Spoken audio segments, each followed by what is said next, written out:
kita pengen tahu nih, secara singkat aja Ustadz jelasinnya ya, latar belakang kehidupan Ustadz dan karir Ustadz selama ini gitu Ustadz. Iya. Latar belakang ya, alhamdulillah latar belakang mah luas. Ya ada banyak informasi di internet juga sebenarnya sih Iya, itu Ustadz ya. latar belakang ya alhamdulillah kita dari pesantren ya, di sebenarnya dulu sekolah di Sanawiyah Taqwa Cabang At-Taqwa 07 Bojong. Di Bojong. Ya, alumni ketiga, angkatan ketiga. Dari situ langsung ke Aziadah, pondok pesantren Aziadah, Tanah 80 Klender, Sawit, Jakarta Timur, di Buya Ziyadi Muhajir. Karena Buya Ziyadi kan teman karib, sahib karib, sahabat dengan Al-Maqful lah. Kalau untuk karirnya Ustadz dari awal Ustadz merintis gitu. Oh iya, kalau karir alhamdulillah karena memang kita dulu deket sama guru, sama kiai, dari mulai di aliyah juga. Sekolah di aliyah itu udah keliling diajak dakwah. Ya. Kiai apa memang? Ya, dulu kita diajak-ajak keliling sama Al-Mukarram Abu Yaki Haji Munawir Asli. Oh iya. Zaman sekolah beliau yang bawa tuh. Sampai sekarang ya ilmunya ya Ustadz ya. Alhamdulillah ya. Sampai sekarang karir terus. Apa pertanyaan lagi tuh Ustadz nih?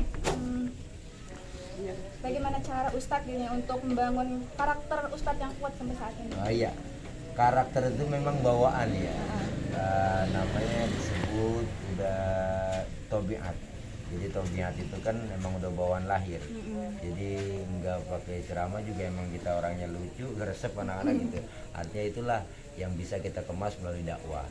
Karena dakwah itu dalam dakwah itu metode humor itu perlu ada juga. Karena apalagi di zaman sekarang, karena orang-orang kita, jamaah kita, masyarakat kita udah sibuk dengan kerjanya di kantornya gitu, di pekerjaannya. Ketika beliau mereka mau hadir itu ke majlis, tapi kita sibukkan dengan cara-cara yang monoton, mereka juga akan ya sedikit bete gitu. Tapi kalau ada sedikit humor keselingin tapi tidak keluar dari materi yang kita sampaikan, ya sedikit humornya insya Allah itu bisa membuat oh iya mereka Sampaikan ya. sampaikan. Karena mubalik ini seperti sales itu ya harus bisa menarik, bagaimana caranya konsumen bisa tertarik dengan metode dakwah. Jadi selanjutnya Ustadz, spesialisasi apa nih yang Ustadz terapkan di kemampuan maupun juga di perilaku, gaya hidup dan profesi Ustadz selama ini? Spesialisnya ya cuma satu, kita di dakwah. Karena dakwah itu bisa menjawab segalanya, tetapi dakwah tidak bisa menyelesaikan segalanya. Maka dakwah ini perlu kita sampaikan melalui sistem kita, yaitu dengan ya di politik, karena kan pemangku kebijakan itu bisa menyelesaikan segalanya, tapi kalau dakwah bisa menjawab segalanya. Jadi kita bisa memberikan motivasi, dorongan, semangat buat mereka yang pemangku jabatan, yang pemangku kekuasaan. Artinya dengan powernya mereka kan bisa merubah segalanya, bisa jadi kebijakan yang positif buat umat. Iya. Lanjut lagi Ustadz ya. Lanjut aja dan cepat. Apa pandangan Ustadz terhadap jamaah khususnya di Tarumajaya ini? Oh, kalau kita Tarumajaya itu khususnya dan umumnya Kabupaten Bekasi, jamaah kita itu sangat religi. Ya, Bekasi khususnya Tarumajaya jamaah yang sangat religius. Jadi kegiatan-kegiatan agama apapun kompak. Kita lihat majelis taklim banyak, baik remaja maupun kaum perempuan, kaum ibu apalagi dah. Nah, itu kita lihat sekarang majelis zikir, anak-anak muda kita udah banyak lagi. Jadi alhamdulillah untuk Tarumajaya ini insya Allah dah bentengnya kuat kalau buat. Amin. Lagi Ustadz ya, strategi apa yang Ustadz terapkan dalam berdakwah di wilayah Tarumajaya? Strateginya pendekatan. Iya, karena memang kalau kita sekarang itu dengan cara-cara yang arogan, cara-cara yang ya istilah bahasa ceramah yang galak gitu kan, ada metode orang ya macam-macam mau balik gitu metodenya.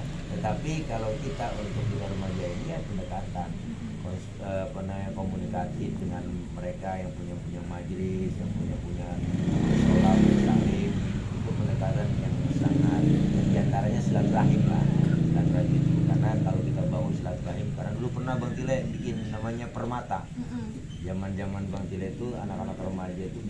Permata. Permata itu Persatuan Remaja Masjid Tarumajaya. Nah, alhamdulillah tuh kebentuk semuanya. Sampai saat ini? Sampai saat ini ya vakum karena memang ya gitu regenerasinya. Oh iya. Yang sibuk pada kerja semuanya itulah yang kita siapkan di sekarang.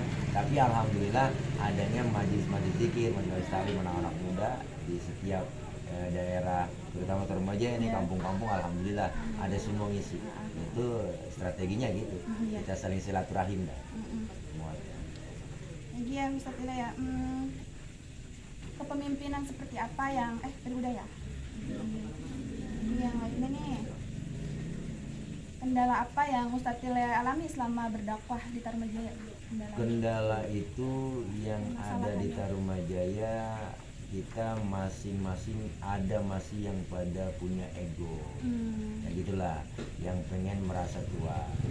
Ya wajar karena memang lingkungan kita lingkungan Betawi itu ya salah satunya kekurangannya itu pengen jadi pala semua, jadi pala.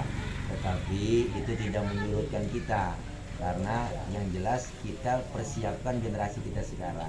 Oke lah, pemikiran mereka orang-orang tua kita yang kolot-kolot mungkin masih begitu karena mungkin belum kita lihat SDM-nya juga, jangkauan pergaulannya juga ya namanya cuma sekeliling doang. Kita sangat wajar kekurangan di situnya. Tetapi kita persiapkan dari sekarang untuk generasi yang akan datang. Tapi alhamdulillah mereka mau kumpul, mau silaturahim. Ini kan salah satu bentuk ingin memudahkan merubah mindset daripada pemikiran-pemikiran yang kolot lah. Nah, ya kita kepengen ada perubahan, kemajuan buat kebersamaan. Terakhir Ustaz, pencapaian apa yang ingin Ustaz Belum. Ya? Pencapaian apa yang Ustaz Ila inginkan dalam berdakwah pada masyarakat di Tarumajaya?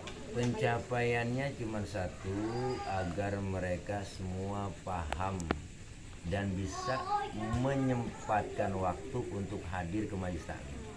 Karena kesibukan kita ini yang menyebabkan semua banyak orang lalai dengan kumpul di pengajian. Artinya minimal itu kita luangkan waktu, jangan nyari waktu luang. Itu kan bahasanya seperti itu. Bener. Jadi luangkan waktu, jangan nyari waktu luang. Kalau bicara nyari waktu luang, memang orang sibuk semua. Kepengenan kita semuanya itu kalau pinter bareng-bareng, soleh bareng-bareng kan enak.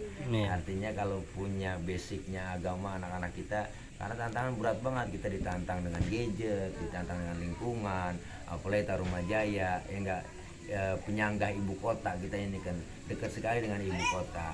Makanya Tarumajaya sekarang itu ya kampung bukan, kota bukan jadinya. Jadi begini, kita pengen persiapkan aja pencapaian supaya anak-anak demen ngaji aja dah.